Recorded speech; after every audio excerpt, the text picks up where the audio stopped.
Bir neçə sualım var.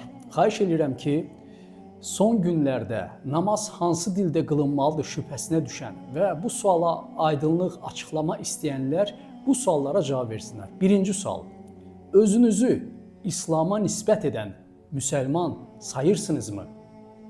İkinci sual, İslam şəriətinə uyğun müsəlmanların peyğəmbəri kimdir? Və üçüncü sual, o hansı dildə namaz qılmışdır? İndi isə gələk şübhənin ta əslinə. Şübhə isə bundan ibarət idi ki, alimlərdən biri dedi ki, bəs Quran-ı Kərimdə ayə var ki, İbrahim surəsi 4-cü ayədə qeyd olunub ki, biz hər bir millətə öz dilində danışan peyğəmbər göndərdik ki, Allahın əmrlərini izah etsin. Əgər sizin cavablarınız bəli, mən İslam'a inanan, iman gətirən müsəlmanlardanam və sonra bəli, Peyğəmbər Mühəmməddir, İslam'a görə müsəlmanların sallallahu aleyhi və səlləmdir. Və üçüncü cavabda, o Peyğəmbər ərəb dilində qılıb namazını. Bütün bunlardan sonra sizin gərəkdir ki, namazın hansı dildə qılınması ilə bağlı heç bir şək şübhəniz qalmasın.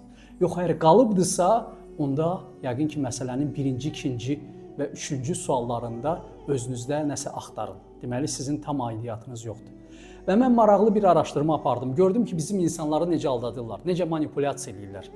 Sizi aldadırlar ki, siz öz dilinizdə dua edə bilməzsiniz. Əzizlərim, dua başqa ritualdır, namaz başqa ritualdır. Hər birinin öz yeri var. Bəli, hər bir kəs Allahla istədiyi dildə danışa bilər, öz dilində. Dua edə bilər, istəklərini bildirə bilər. Amma namaza gəlincə isə söhbət İslam və müsəlmanların namazından gedirsə, bunun qaydası birdir və bunu heç kim dəyişə bilməz. Bu fitnəyə uymayın. Və mən araşdırıb baxıb görəndə dəhşətə gəldim. Bu üç sualı mən verdim, o insanlar bu suallara cavab verməkdən qaçdı şərhlərdə. Özləri də bilirlər kimlərdir. Və bu fitnəni yayan insanlar da və ona dəstək göstərən insanların da əksəriyyəti fake profildən yazanlar qeyri-müsəlmanlardır bəlkə də. Əzizlərim, biraz ayıq olun. İslam bizim üçün bir dəyərdir və onun dəyərlərinin ən uca zirvələrindən biri də Allahla əlaqəmiz olan, bağımız olan namazdır. Və heç kimə izin verməyin ki, bu bağı sizin əlinizdən alsın, çətinləşdirsin.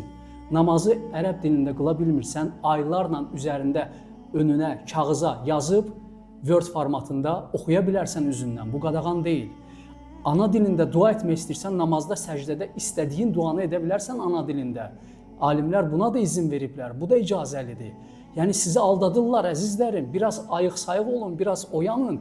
Baxın, görün necə fitnələrə əl atırlar ki, tək İslamın vəhdaniyyətliyini, vəhdətini, İslamın təməl prinsipini pozsunlar. Çox hiləgərdir bunlar. Oyanın, ayıq olun. Bunların ürəyi sizə və İslama yanmır. Bunların istəyi İslamı parçalamaq, bölməkdir.